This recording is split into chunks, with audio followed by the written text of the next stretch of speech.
Kemarin Persib baru aja juara sepak bola. Dan kalau kita ngomongin Persib, tentu kita harus ngomongin Bandung. Bandung itu adalah ibu kota Jawa Barat. Kalau kata orang, Bandung itu adalah Paris Van Java, Bandung itu adalah kota kreatif versi UNESCO. Bandung juga adalah gudangnya kampus top kayak ITB, Unpad, dari negeri sampai swasta kayak Unpar dan lain-lain. Di atas kertas, Bandung ini harusnya jadi salah satu kota paling maju se-Indonesia. Tapi belakangan, ketika gue baca Twitter, gue baca threads, banyak hal yang bikin akhirnya gue mikir, termasuk dari kejadian yang akhir-akhir ini juga, dari premanisme yang lagi rame, macet yang katanya sih makin parah, sampai dari bisnis yang sepertinya sulit bertahan dan silih berganti ya tiap selang waktu 1-2 tahun. Nah, dari berbagai fenomena itu muncul satu perasaan yang mengganjal ya di hati. Kenapa ketika di saat kota-kota lain itu berkembang, ketika gue balik lagi ke Bandung, untuk sekarang gue tinggal lagi di Bandung, kok Bandung rasanya kayak masih stuck gitu loh, masih di sini-sini aja. Nah, dari perasaan itu akhirnya gue iseng untuk ngubek data-datanya, dari data ekonomi sampai teori psikologi, sampai juga dengan budaya kotanya, sampai sejarah kenapa sebenarnya Bandung itu jadi ibu kota. Dan dari situ akhirnya gue muncul satu argumen yang lumayan menampar posisi Bandung sebagai ibu kota Jawa Barat. Bisa jadi kalau pemerintah dan warganya nggak berubah, dan kalau masih begini-begini aja, gelar ibu kota itu menurut gue malah jangan-jangan lebih pantas dipegang oleh kota lain. Nah, kenapa gue bisa ngomong kayak gitu? Nah, lu bisa tonton sampai habis. Welcome to Jurnal Investigasi by 1%. Enjoy.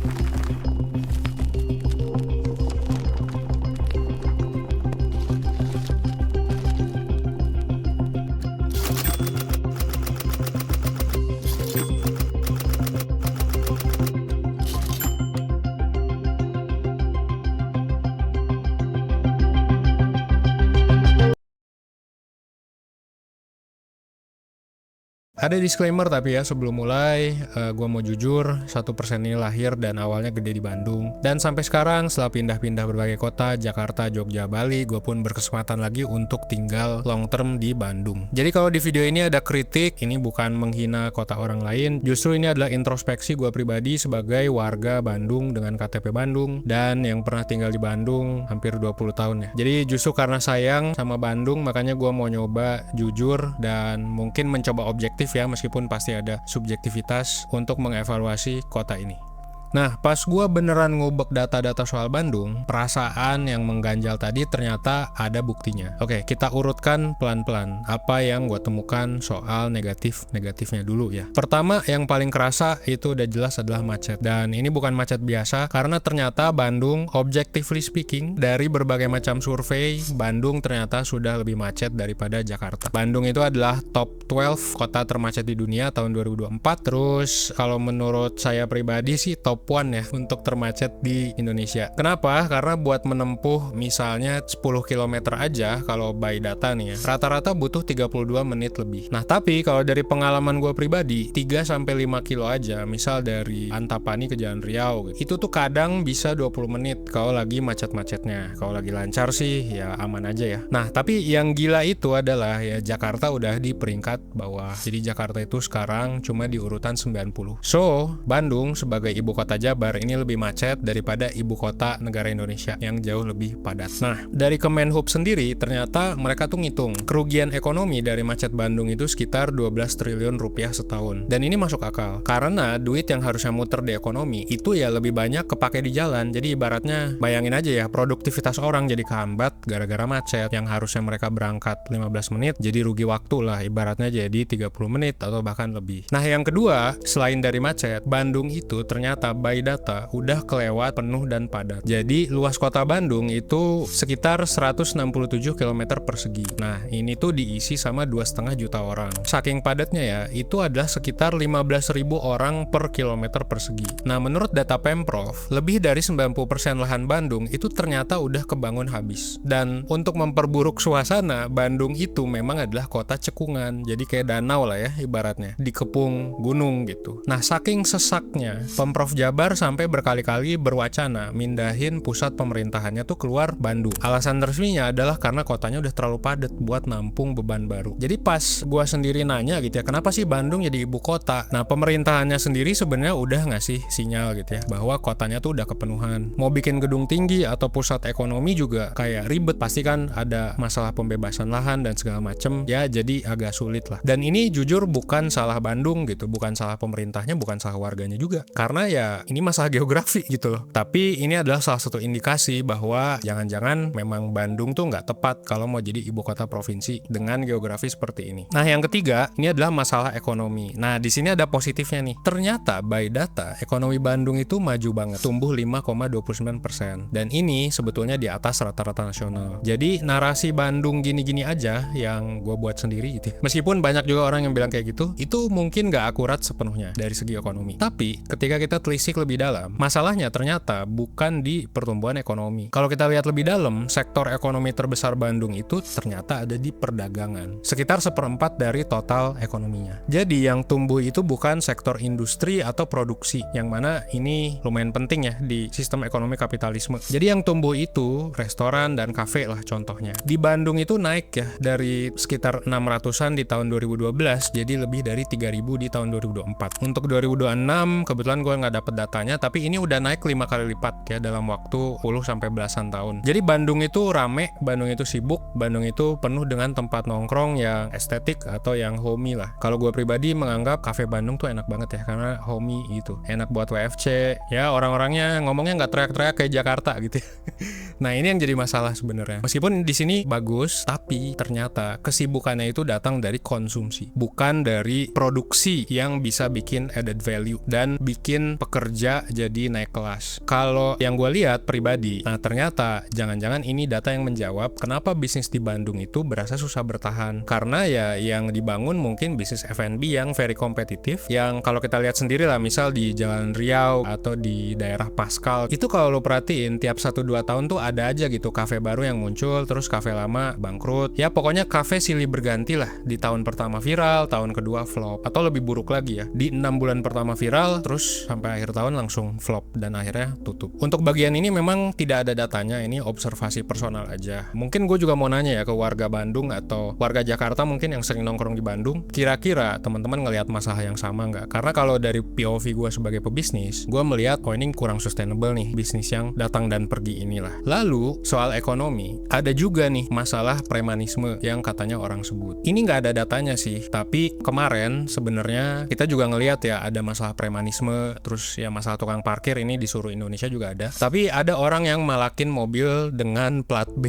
gitu ya. Nah, ini tapi cuma salah satu yang kelihatan aja. Terus katanya duitnya dipakai buat beli alkohol gitu. Nah, terus kalau yang gue perhatiin ketika ke Bandung lagi nih sekarang soal parkiran. Ini kan memang masalah hampir seluruh Indonesia. Tapi kalau gue bandingin misal sama Jogja gitu ya, jujur performa tukang parkir di Bandung itu kayak kurang perform sih gitu ya. Karena kalau di Jogja gitu ya, kalau gue parkir nih itu pasti keluarnya dibantuin. Kalau di Bandung itu ada sih yang ngebantuin gitu ya, tapi banyak dari pengalaman gue pribadi yang gak dibantuin. Tapi of course apresiasi lah buat kang parkir di Bandung yang misal helm diplastikin gitu ya, atau kalau mobil mau keluar dibantuin gitu. Nah, itu ekonomi ya. Lanjut nomor 4, yaitu adalah pengangguran. Nah, ternyata tingkat pengangguran terbuka di kota Bandung itu ada di angka 7,22%. Nah, ini salah satu yang tertinggi ya di antara kota-kota besar Indonesia. Lebih tinggi dari Jakarta dan lebih tinggi jauh di atas ibu kota lain, misalnya Surabaya. Nah, sebelum lo mikir bahwa orang Bandung mah pemalas, dari data yang gue cari, ternyata justru tingkat orang yang aktif nyari kerja di Bandung itu di atas rata-rata provinsi. Jadi kalau dibilang orang Bandung gak mau kerja, mungkin ada yang seperti itu ya. Tapi secara rata-rata ternyata orangnya sih pada mau kerja, tapi kerjaannya aja yang gak cukup. Disinilah nih problemnya, karena banyak talenta-talenta Bandung yang pinter nih udah kuliah di ITB, di Unpad segala macem, akhirnya mereka ketika lulus memutuskan pindah ke kota lain ya, biasanya sih Jakarta. Jadi gambarannya jelas, Bandung itu kota yang penuh, sibuk, dan harusnya sih mulai terasa mahal ya. Dengan kedatangan turis kan harga jadi naik, tapi kita bisa lihat Bandung ini ya gini-gini aja karena orang nyari kerja susah. Nah, tapi kan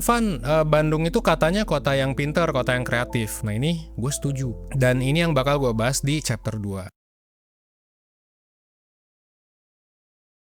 Nah, jadi kita mulai dari label yang paling dibanggakan. Bandung itu kota pintar dan kota kreatif. Kita coba telaah nih dari kalimat tersebut. Patut diakui kalau memang kepintaran dan kreativitas orang Bandung itu adalah kekuatan orang Bandung. Dari segi fashion segala macem, itu tuh mungkin at least salah satu lah yang paling oke se-Indonesia gitu ya. Bandung itu adalah juga salah satu kota yang paling berpendidikan di Indonesia. Rata-rata orang Bandung itu sekolahnya lumayan lama, di atas rata-rata nasional, yaitu sekitar 11 tahun. Dan kota ini juga punya magnet pendidikan. Bukan cuma Jakarta gitu ya yang menarik orang untuk belajar, tapi juga Bandung. Seperti ITB, Unpad, Unpar, Maranatha, segala macam gitu ya. Nah, ini tuh kampus-kampus yang menarik anak-anak pintar dari seluruh Indonesia. Dari Aceh sampai Papua itu ngumpul di Bandung. Tiap tahun ada ratusan ribu nih otak-otak terbaik bangsa Indonesia itu diasahnya di mana? Di Bandung. Nah, sayangnya meskipun Bandung bisa menghasilkan nih orang-orang pintar, fakta keduanya nih yang bikin sedih. Ternyata Bandung itu tidak jago menahan orang pintar untuk stay di Bandung. Begitu lulus, kemana mereka pergi? Banyak yang langsung ditarik ke Jakarta atau mungkin ke luar provinsi ya kan, misalnya perminyakan ITB ya mungkin masuk akal gitu untuk ke Kalimantan, ke pertambangan segala macam. Ibaratnya nih Bandung yang capek melatih, tapi yang menikmati adalah kota-kota lain, especially Jakarta. Dan buktinya juga kelihatan, mungkin gue sebagai salah satu orang yang aktif di startup, dulu kan sempat ada tuh gerakan 1000 startup segala macam. Nah, Bandung itu dulu sempet loh digadang-gadang sebagai ya Silicon Valley-nya Indonesia setelah Jakarta, atau malah nomor 1 lah sebelum Jakarta. Tapi sekarang ekosistem startup di Jakarta itu udah belasan kali lipat lebih gede dari Bandung. Nah, kenapa nih? Jadi anak-anak yang dulu bikin produk digital di Bandung atau bikin startup, sekarang kantornya malah pada pindah ke Jakarta. Lahir dan mulainya sih di Bandung, tapi akhirnya ya kalau dilihat dari NPWP-nya Jakarta gitu. 1% juga begitu sih. Gue juga bingung kenapa seperti itu, tapi mungkin karena branding kali ya, branding Jakarta the land of opportunity, dan so far banyak project juga ya gue liatnya itu ada di Jakarta. Ya udah akhirnya bikinnya di Jakarta, kantornya di Jakarta, talent-talentnya juga dibawa ke Jakarta. Nah, ini yang nyambung nih soal ibu kota gitu. Kenapa Bandung seperti itu ya? Ibu kota tuh bukannya harusnya jadi pusat yang bisa menahan dan mengumpulkan kekuatan gitu. Sementara di sini kok cuma jadi tempat singgah doang. Dan ini literally seperti itu. Jadi kayak orang Jakarta ke Bandung buat ngapain? Buat liburan gitu ya. Abis itu ya balik lagi ke Jakarta. Terus mungkin yang jadi pertanyaan adalah seberapa makmur sih warga Bandung? Nah, ternyata tidak semakmur itu ya. Meskipun kalau kita lihat ya dari GDP lah ya, ekonomi per kapitanya tuh tertinggi se-Jawa Barat, dan orang yang miskin di Bandung tuh hanya ada 3,8%. Meskipun ini debatable ya kalau ngomongin soal standar miskin. Pakai standar mana nih, BPS atau Bank Dunia? Tapi yang jelas Bandung itu makmur secara ekonomi. Tapi kalau kita bandingin sama Surabaya, orang Surabaya itu ya per kapitanya menghasilkan nilai ekonomi yang hampir 2 kali lipat orang Bandung. Dan kalau kita bandingin nih misal sama ibu kota lain kayak Semarang gitu, banyak metrik yang Bandung juga kalah dari segi growth, dari segi pengangguran dan lain-lain gitu. Dari segi sektor juga ternyata ya Bandung banyak kalah. Terus dari growth ekonomi yang dihasilkan ternyata tidak terbagi nih ke semua rakyat, karena tingkat ketimpangan atau Gini ratio Bandung itu sekitar 0,46. Kalau lu nggak tahu Gini ratio, lu googling aja. Dan wali kota Bandung sendiri pun mengakui bahwa ketimpangan kotanya tuh tinggi. Bahkan wali kota juga sempat mengeluh turis datang ke Bandung, tapi kenapa ya spendingnya nggak kelihatan gitu, belanjanya tuh kecil. Ditambah lagi, ternyata kalau kita lihat data pengangguran lebih dalam, ribuan sarjana dan anak muda itu nganggur yang tinggal di Bandung. Dan warga aslinya itu pelan-pelan mulai pindah ke pinggiran kota Bandung atau ke kota lain. Jadi karena apa? Karena ya tadi Bandung tuh sempit, dan kalau kita mau beli rumah juga mahal. Belum lagi ditambah pelemahan dolar dan kenaikan suku bunga. Makin kegencet lah orang Bandung. Belum lagi pakai suku bunga yang naik ya dari Bank Indonesia karena pelemahan rupiah. Yang lagi KPR, terus lagi floating. Wah, ini udah sikat lah income-nya. Tapi yang jelas dari data-data ini gue nemu pola bahwa Bandung itu sebenarnya punya potensi, tapi kayak cuma dijadikan kota transit doang. Terus ekonominya juga tumbuh, tapi ya nggak kebagi rata. Mungkin yang menikmati ya cuma kalangan menengah ke atas saja. Jadi value awal tuh memang diciptakan di Bandung, tapi duit dan orangnya akhirnya pindah ke tempat lain. Kenapa bisa seperti ini? Ada akar masalah yang menarik, dan ini bermula dari zaman Belanda, guys.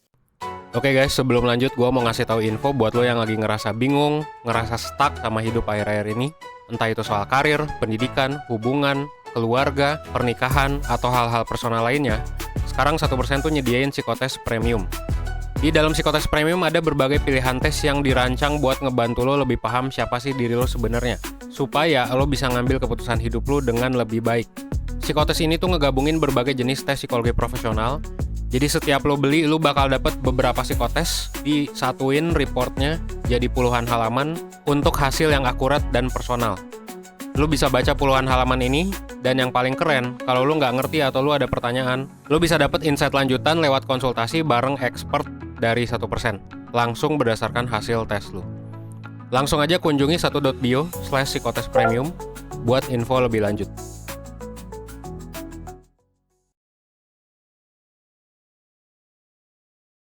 Nah, akarnya itu ada 3. Pertama, dari sejarah, dari zaman Belanda, sama geografi. Jadi, di zaman Belanda, Bandung itu memang sengaja didesain jadi pertama kota pendidikan, kedua kota pariwisata untuk orang istirahat, makanya dijuluki sebagai Paris Van Java. Jadi di tahun, gue lupa, 1920-an kayaknya ya, pemerintah Hindia Belanda, itu Bandung tuh dipilih jadi ibu kota penggantinya Batavia, karena Bandung itu bukan kota produksi, bukan kota pelabuhan juga. Jadi kayak, ya udahlah buat administrasi pemerintahan di Bandung aja. Jadi dirancang sebagai tempat administrasi dan tempat peristirahatan yang nyaman nih buat para penjajah-penjajah Belanda ini, bukan untuk sebagai mesin ekonomi. Nah, nyambung ke matriks yang tadi gue bandingin sama Semarang, menariknya adalah kota-kota pelabuhan yang dulunya Belanda tolak sebagai ibu kota karena dianggap nggak sehat, kotor gitu ya, panas. Ini justru jadi pemenang ekonomi produksi di zaman globalisasi dan kapitalisme sekarang. Jadi kriteria ibu kota yang baik yang zaman Belanda dulu tetapkan di Bandung justru jadi tidak produktif dan tidak terhubung. Jadi Bandung itu masih dipilih sebagai ibu kota itu pakai logika yang ya udah lebih dari 100 tahun lalu, dan ini bukan dipilih oleh orang Indonesia juga. Ini dipilih oleh orang Belanda ketika mereka mengurus Hindia Belanda. Yang kedua adalah dari culture. Ya, seperti kita tahu Bandung itu adalah ya orang Sunda. Bandung juga adalah kota yang nyaman, yang estetik, yang adem gitu ya. Mungkin ada yang sudah tidak percaya itu, tapi gue masih percaya itu. Tapi kota ini tuh jadi bikin terlalu nyaman lah, jadinya gampang kejebak. Jadi ketika ada masalah, gampang sekali lah dimaklumi oleh orang Bandung. Ketika macet, ya namanya juga macet gitu ya, banyak orang Jakarta kesini. Bukan warganya males atau bukan warganya nggak mau protes, tapi kayak terlalu nyaman gitu. Dan ini secara tidak sadar kita berhenti menuntut Bandung untuk jadi lebih baik karena kita terlalu nyaman dengan kondisi sekarang. Dan kenyamanan ini akarnya juga dari salah satu budaya Sunda. Orang Sunda tuh kan kayak nggak ngoyo, terus kayak ya udah gitu diterima aja gitu kan.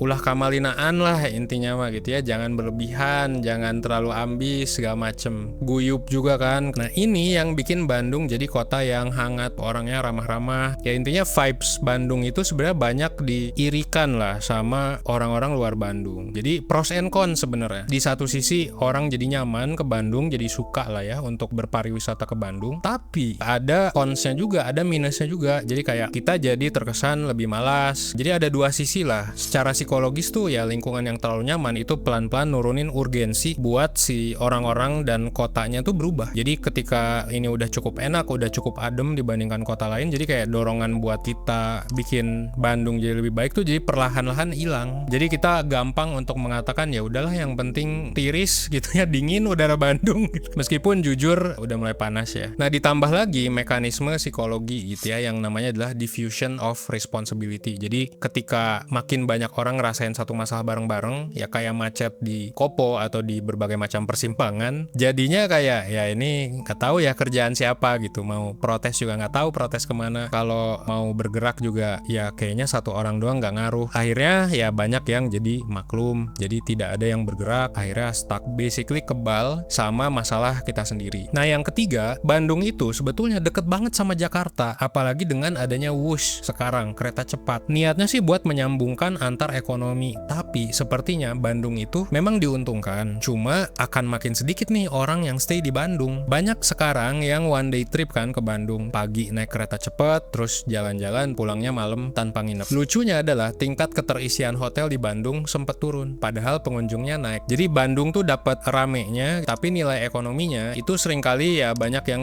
di dibawa pulang ke Jakarta. Dan lagi-lagi ada juga berbagai masalah lain ya, kayak misalnya air tanahnya kesedot terus oleh ya kafe-kafe, F&B, hotel segala macam, sampahnya numpuk, dan air bersih juga jadi krisis yang selalu ada lah tiap tahun. Jadi jangan heran kalau ada beberapa daerah atau beberapa rumah kos-kosan di Bandung yang bau cubluk, bau solokan, atau airnya keruh. Jadi diagnosisnya sebenarnya banyak, tapi ya of course sebagai orang Bandung, gue tidak mau menutupnya dengan pesimis. Nah disinilah kalau lu nih anak muda Bandung atau yang mungkin orang manapun yang tinggal di Bandung, ini lu punya peran. Nah ada 4 sudut pandang yang bisa teman-teman lakukan. Pertama, ini juga buat pemerintah ya. Jadi anak muda dan pemerintah itu harus mulai menggeser ekonomi yang booming di kota kita. Sekarang kan fokusnya lebih ke konsumsi. Coba lebih banyak fokus ke produksi. Nah ini PR pemerintah sih, dan warganya juga. Karena modal otaknya tuh ada, dan kita juga udah lihat lah, ada kan studio game terkenal dari Bandung ya secara internasional. Banyak artis juga dari Bandung gitu kan, banyak pebisnis juga dari Bandung sebenarnya. Coba kita bayangin skenario di mana banyak nih orang-orang Bandung yang kreatif, misal bikin agensi, bikin software house, bikin studio game, bikin IO ya, atau bikin produk seperti sepatu dan segala macem. Terus pasarnya tuh di seluruh dunia. Dikerjain dari ruko di Dago misalnya, yang PT-nya terdaftar di Bandung juga. Nah duitnya kan masuk ke Bandung, berputar di Bandung, karyawannya juga di Bandung gitu. Jadi Bandung itu tidak perlu berubah menjadi Jakarta. Nah untuk melawan brain drain ada solusi kedua juga. Jadi gimana caranya? Sekarang ada jalan tengah. Pemerintah, wali kota juga harus action nih. Misalnya karena kebanyakan orang Bandung itu nyari kerja di Jakarta, contoh ya, karena nggak ada lapangan pekerjaan di Bandung, ya bikinlah Bandung jadi hub misalnya untuk pekerja remote dari Jakarta. Jadi dibikin di branding tuh kotanya kan. Mungkin bisa juga didanai ya coffee shop yang memang memfokuskan ke work from cafe gitu, karena kafe-kafenya kan bagus, dikasih mungkin insentif pajak segala macam. Jadi meskipun orang Bandung ini kerjanya remote, tapi mereka bisa dibayar standar Jakarta atau internasional, terus mereka bisa tinggal dan tetap belanja di Bandung. Ya intinya bikin branding bahwa Bandung itu isinya adalah orang-orang yang pinter gitu loh. Dan gimana caranya pengangguran